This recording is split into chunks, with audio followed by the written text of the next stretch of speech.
আসসালামু আলাইকুম, আশা করি সকলেই ভালো আছেন। আজকে আমাদের খামারে তেমন কিছু কাজ নাই বলে তাই চলে আসছি বন্ধু ভাইবাদের সাথে আড্ডা দিতে। আমাদের এলাকাতে বাঁশ দিয়ে গাছের উপর মার্সাং বানিয়েছি আমরা। এই মার্সাংটা বানাতে আমাদের খরচ হয়েছে প্রায় 5,000 টাকা। অন্যান্য মার্সাং থেকে আমাদের মার্সাংটা একটু বেশি সুন্দর হয়েছে। মার্সাংটা বানিয়েছি আমরা একদমই রাস্তার উপরে। মার্সাং এর সামনে এবং পিছনে দুই সাইডে দুইটা নদীর মতন বড় বড় দুইটা পুকুর রয়েছে। উপরে ওঠার জন্য আমরা একটা সিঁড়ি বানিয়ে দিয়েছি। এই মার্সাংটা শুধু আমাদের জন্য বানিয়েছি এরকম না, ছোট বড় যারা আছে সবাই একসাথে মিলেমিশে আমরা এই মার্সাংটা বানিয়েছি। গাছের উপর বসে থাকা অন্যরকম একটা মজা, তার উপর যদি নদীর মতন আবহাওয়া পাওয়া যায় তাহলে তো অন্যরকম একটা অনুভূতি। এইখানে বসে সারাদিন কাটিয়ে দেওয়া যাবে, কিন্তু আমার কাজের ব্যস্ততার জন্য আমি এইখানে আসতেই পারি। আপনারা জানেন আমাদের খামারে এখন দুইটা গরু আছে। এই দুইটা গরুর যা কাজকর্ম আছে সব আমি একাই করি। ঘাস কাটা, পানি খাওয়ানো, খামারে কাজ সহ বাড়ির যা একটু কাজ আছে সবকিছু আমার একাই করতে হয়। এই মার্সাংটা বানাতে আমাদের সময় লেগেছে 3 দিন। মার্সাংটা একটু বড়ই বানিয়েছি আমরা। কাজের চাপের জন্য ভাইবাদেরকে সময় দিতে পারি না। আজকে যেহেতু আসছি, ভাইবাদের বলতেছে মুড়ি খাবে, তাই যার কাছে যত টাকা আছে তার কাছ থেকে এত টাকা নিয়ে দাঁড়িয়ে আছি।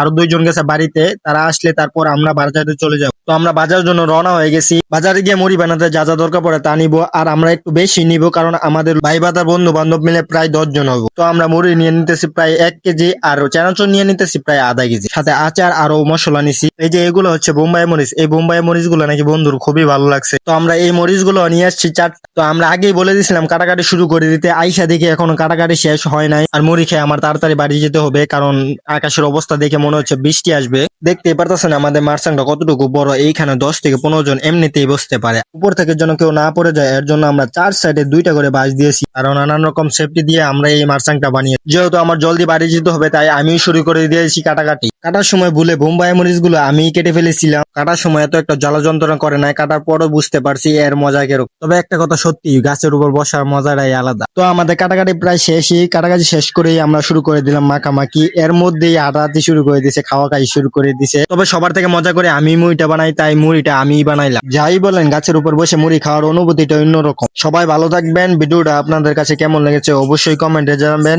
আমার জন্য দোয়া করবেন। আল্লাহ হাফেজ।